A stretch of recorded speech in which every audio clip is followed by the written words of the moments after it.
to be covered by God and walk in the area of your destiny, you can't be limited to just working with people who look like you. Watch out for the character. I'm going to tell you, there are three basic types of people that you will interact with if you are a child of destiny. Can I share this with you? The first group are confidants. Confidants. You will have very few of them. Confidants are those people in your life who love you unconditionally. They are into you. Whether you're up or down, right or wrong, they are into you. They are in for the long haul. If you get in trouble, they get in trouble with you. They'll come see you in the jailhouse. They'll come get you out the crack house. They're confidants. You can open up and share anything with them. You'll never inherit your kingdom until you find your confidant. You can't be David till you find your Jonathan. Having a good confidant is the key that unlocks the kingdom, because you were raised outside the gate and God's going to cause you to reach over the wall. You got to have a confidant behind the wall who can mentor you for what God is going to do next in your life.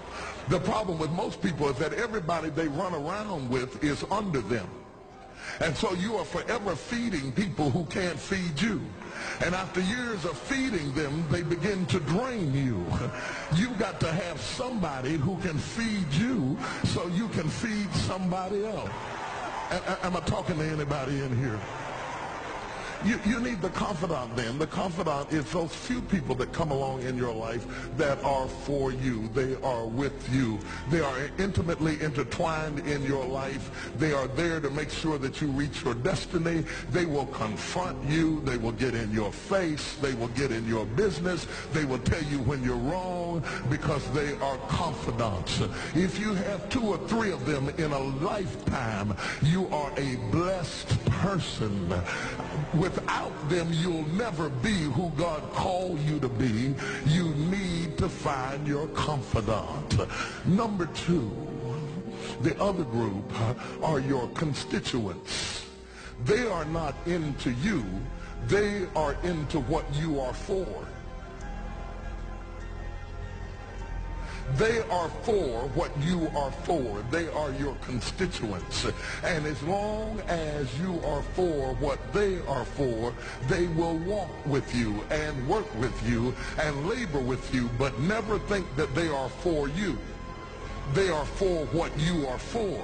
And you have to know that, because if they meet somebody else that will further their agenda, they will leave you and hook up with them, because they were never for you. They were just for what you were for. They are your constituents. And throughout your life, if you're not careful, particularly if you're broken, you will mistake your constituents for your confidants. And you will think that they are for you when they are really not for you. They are just for what you are for. And by the time you get through falling in love with them, they will break your heart as they hook up with somebody else who is for what you are for, because it was never about you anyway. It was about the causes that you represent. They are for what you are for, but they are not for you. They are your constituents. Can I go deeper with this? The third group are your comrades.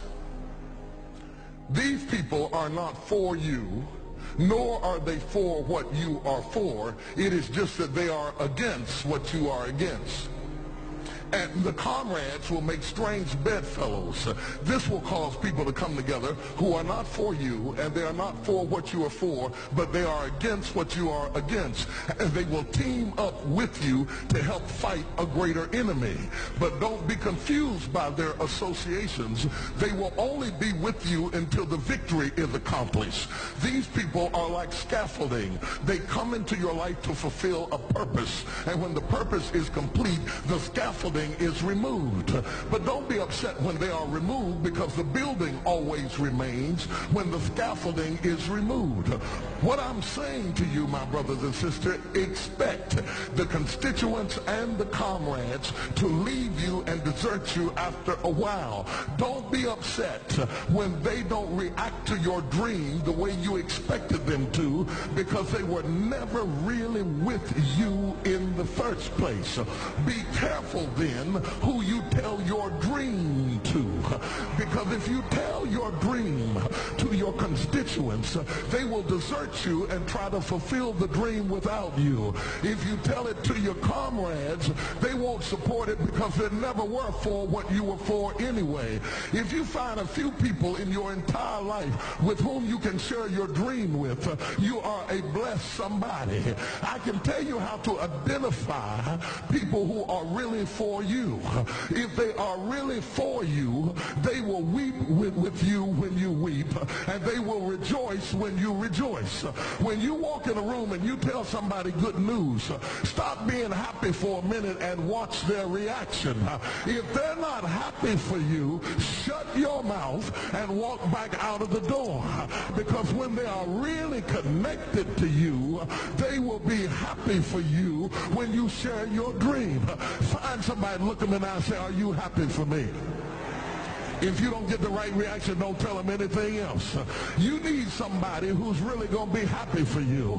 And God is so faithful. He'll always give you somebody. Oh, if he ever sent anybody into your life to help you, you ought to just clap your hands and thank him for the people he sent. Don't worry about the people he took. You ought to praise him for the people he sent. He will send somebody.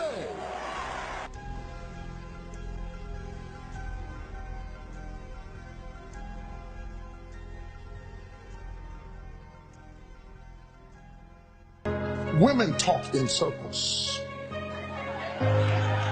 They do. That's not a criticism, that's an observation. When something is worrying a woman, she talks around it. It's not what she's talking about, is not what's on her mind. She hadn't hit the runway yet. It's like a plane circling the runway. She's going to go around it about 3